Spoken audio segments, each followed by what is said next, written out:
We still haven't heard too much about the status of the suspensions of Omega, the Bucks, Ace Steel, or CM Punk.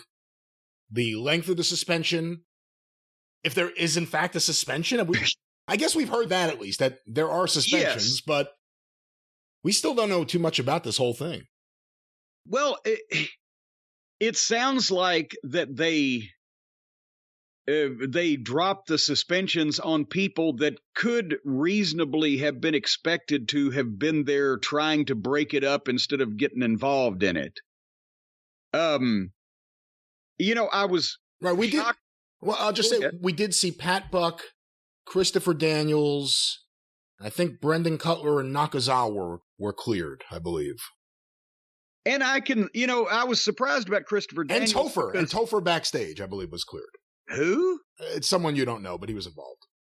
Okay, well, Topher, is he the guy that used to be on that 70s show? Whatever happened to him? I wondered if he got a new job. That was the worst show.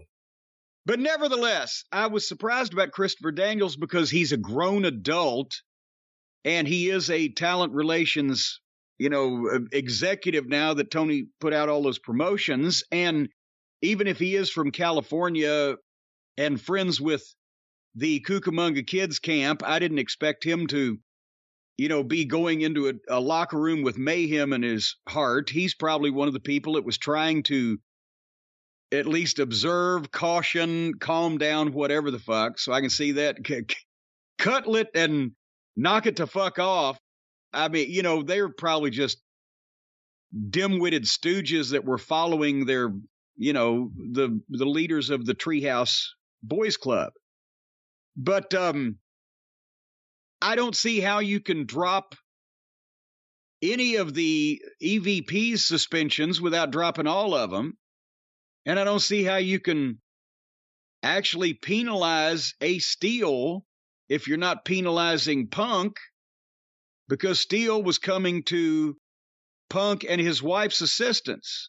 And actually, Steel may be the next innocent victim in all of this, but even before Punk and the EVPs. Where he's going to get tied up with this investigation is you're going to have three different camps. It's 3 sides. It's Punk's side, or the Punk camp, the Buck side, and management. And the argument's going to be, or the question's going to be, was Ace Steel trying to break this up in his job as AEW producer or whatever it was? Or was he escalating it? Was he getting involved? And I think that's where you're going to have different people arguing different things, and it's going to get tricky. Well, but the problem is, what status does Ace Steel have that trumps his other status? Is it more important to him, and is it more natural to a human being to go into a room where his friend is in a fight with a number of individuals and his wife is stuck while she's on crutches, and start clearing some shit out? See, that's the thing there. If he wasn't in the room when they busted in, and he turns around seconds later when a commotion is heard and knows his wife's in there on crutches and Punk's getting triple teamed at the very least, fuck it. Any normal person, whether they got a goddamn job as a producer or a representative of Walmart or whatever the fuck, is going to go do the same goddamn thing. If they have any balls and or self-respect. So, sorry.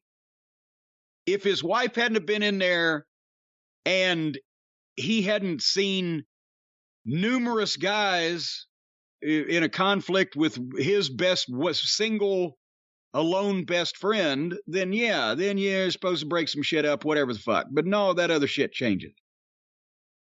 Well, we shall see what happens, but you had the same reaction I did to the Kenny Omega bite photo, to circle back to where we started. That looks like where you'd get bitten if you put your arm in front of someone's mouth. Yes. Yeah, which is the way you've got to do it when you're going to try to get on somebody's back and fucking choke them. So maybe Kenny ought to concentrate on not trying to choke people while he's on their back.